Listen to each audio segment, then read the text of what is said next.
السلام عليكم ورحمة الله وبركاته. ازيكم يا حبايبي؟ عاملين ايه؟ يا رب تكونوا بخير. يومكم ان شاء الله كده مليان بالتفاؤل والسعادة والامل عليكم وعلينا يا رب، يا احلى متابعين في الدنيا.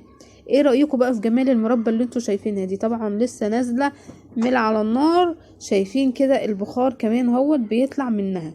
هنعمل مع بعض مربى الجزر بالبرتقال والقرنفل بطريقة سهلة جدا جدا. الطريقة دي مظبوطة. لو المربى مش بتظبط معاكي، الطريقة دي مظبوطة، طريقتها سهلة ومقاديرنا مظبوطة جدا. اول حاجة بقى كده حبايبي هنسمي بسم الله ونجيب بقى كمية الجزر اللي احنا عايزين نعملها مربى. طبعا انا عاملة كيلو من الجزر. حابة تضعف الكمية زي برضو ما انتوا عايزين، حاجة بترجع لكم. بس لما نشتري الجزر يعني هنعمل كيلو، نجيب كده ايه حوالي كيلو وربع كده، او مثلا جزرتين زيادة على الكيلو.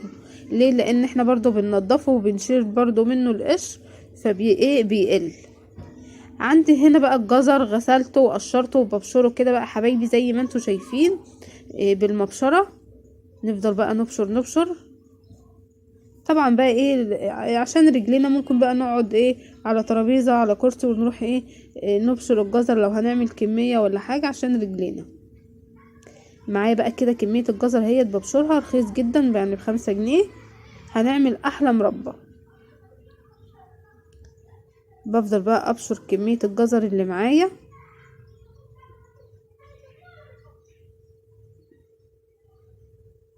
دي طبعا كانت وقعت بقى مني كده، كانت ايديا. نخلي بالنا بقى واحنا بنبشر عشان ايدينا والمبشرة. نعمل بقى مربى حلوة كده نتعشى منها للفطار لرمضان. كل سنة وكل حضراتكم بألف خير. بتبقى حلوة جدا. وكمان المربى البيت كده بتبقى سكرها كده مظبوط. بنتحكم في سكرها بتبقى حلوة. هنا بقى طبعا يا حبايبي بشرت الجزر، كمية الجزر اللي معايا كده زي ما انتوا شايفين. بنزل بقى كل اللي على المبشرة من الجزر. وهنجيب بقى كده بقى الطبق او حاجة نحط فيها الجزر عشان بقى نضيف السكر عليه. وهنا السكر اللي ضفته على الجزر يعني سكرها كده مظبوط. يعني في اللي بيحب لو حابين ان سكرها يبقى زيادة شوية ممكن تضيفوا على المقدار ده نص كوباية من السكر، لكن ده سكرها مظبوط. يعني مش مسكرة جامد اللي هي تجزع كده النفس. ماشي. هنجيب بقى كده اللي هي المج العادي بتاع الشاي اللي معانا ده، اللي احنا بنستخدمه او بنعمل منه الكيكة. هنحط بقى كوبايتين من السكر. كوبايتين من السكر او مجين من السكر. اول كوباية كده معايا هي يا حبايبي طبعا مليانين. نزلت بقى بيها على الجزر. وعندي بقى الكوباية التانية.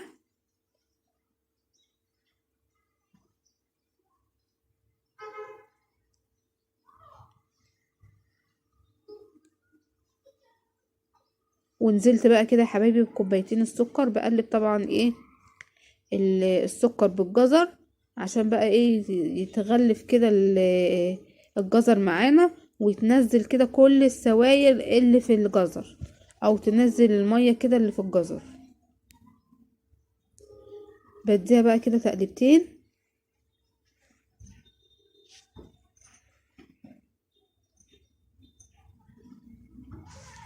بسم الله ما شاء الله.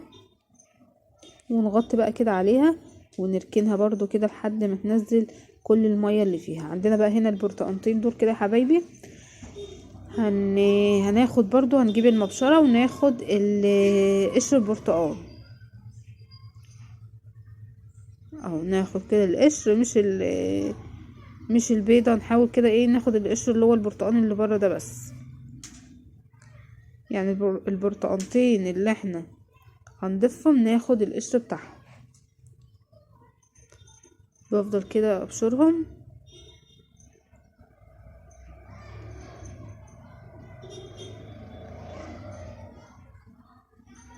اللهم صل على سيدنا محمد عليه افضل الصلاة والسلام. صلوا على رسول الله.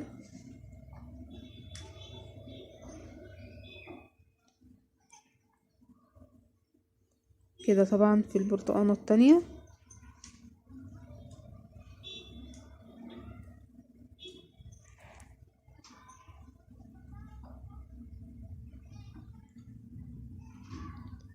انزل بقى كده اللي في المبشرة معايا.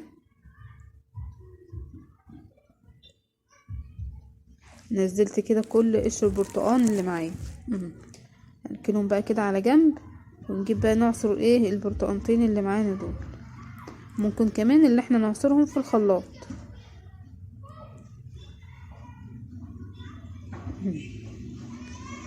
نعصر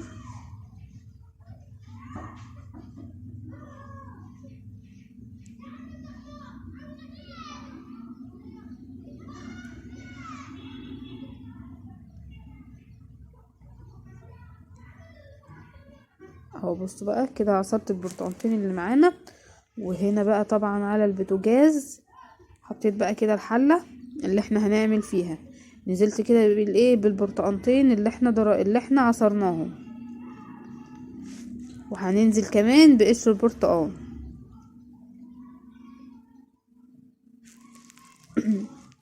طريقة حلوة وسهلة وهتعجبكم، وطعمها في منتهى الجمال. عندي بقى هنا قرنفل بيبقى حلو في مربى الجزر، وممكن كمان نضيف عيدان قرفة بتبقى حلوة برضو. الطعم اللي انتوا عايزينه بتضيفوه. ممكن مش حابين قرفة ما تضيفوش، مش حابين قرنفل ما تضيفوش، زي ما انتوا عايزين. انا ما ضفتش قرفة، ضفت قرنفل بس. وهنا برضو نزلت كده بقشر البرتقان. عايزاه كده ياخد الريحة الجميلة كده، تطلع كده تبقى حلوة. وبعد كده هنزل بالجزر. هتشوفوا بقى، بصوا السوائل او المية اللي نزلها كده من السكر اما غلفناه بالسكر، هننزل بقى بالجزر على البرتقان، على عصير البرتقان بالقرنفل. عايزه اقول لكم طعمها جميل جدا وفي منتهى الجمال، وسكرها مظبوط جدا. بتبقى حلوة طبعا لما نعمل مربات كده في البيت، بتبقى حلوة، نتحكم في السكر وبتبقى طعمها حلو كمان. عايزه اقول لكم مش بنحب المربى بتاع الجاهزة.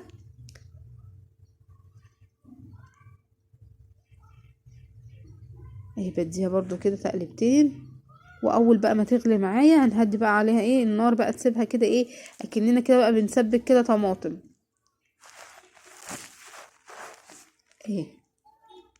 دي طبعا شفتوا كده كانت غلت معايا اهي زي ما انتوا شايفين. بهدي بقى عليها النار. لسه طبعا بصوا فيها ميه اهي.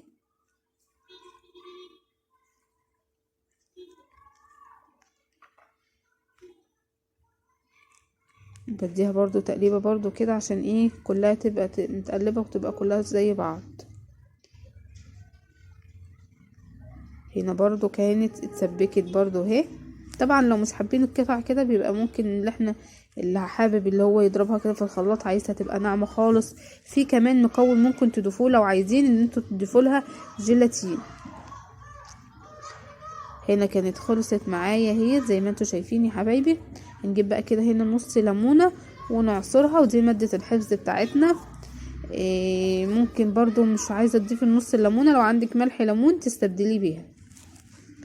دي برضو اي حاجة ترجع لكم، وتسيبها بقى تبرد كده.